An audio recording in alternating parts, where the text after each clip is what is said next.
What's the most messed up prank someone pulled on you? It was during spring break of my sophomore year. Jack and I had been dating for 6 months and went with a group of friends to his family's lake house at Lake Tahoe. Everything was perfect: skiing, sitting by the fireplace, drinking beer, and playing board games. On the third night, we decided to play Dare or Drink. Refuse the challenge and you have to take a shot. I was pretty tipsy but still coherent.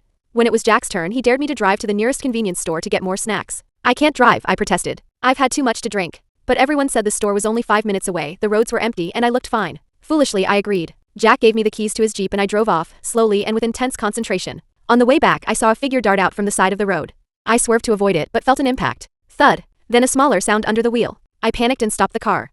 My heart was racing. I ran to the back of the car and nearly fainted. A man was lying motionless in the snow, blood pooling around his head. No, no, no. I screamed, kneeling beside him. I couldn't feel a pulse. I went back to the car, grabbed my phone, hands shaking so badly I could barely unlock it. I called Jack, sobbing uncontrollably. I hit someone. He's not breathing. Oh my god, Jack, I think he's dead. Jack yelled. Don't call 911. We've all been drinking. You'll be charged with DUI and manslaughter. I'm coming right now. 15 minutes later, Jack and 2 other friends showed up. They ran to the body and checked it. Jack came back, face white. We need to hide the body, he whispered. I couldn't believe my ears. No, we have to call the police. They'll check your blood alcohol. You'll go to prison for years. Your career, your future will be over. Jack said. I know a place where we can hide him. No one will find him. I started throwing up as they dragged the body into the car. I couldn't stop crying, couldn't breathe.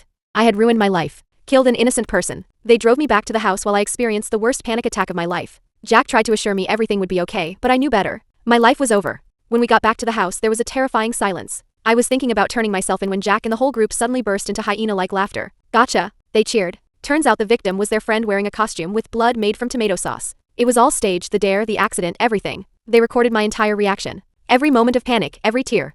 They even planned to post it on YouTube. I didn't laugh. I packed my things and called an Uber to the nearest hotel, blocking all their numbers. I later found out Jack had bet his friends he could make me freak out in just 30 minutes. 6 months later, Jack actually got into a car accident while driving drunk. He didn't kill anyone, but got his license suspended and had to do 200 hours of community service. I know this because he kept calling asking me to come back, saying he learned his lesson from the accident. Maybe it was karma or just coincidence. But I'll never forget what it felt like to think I had destroyed someone else's life and my own.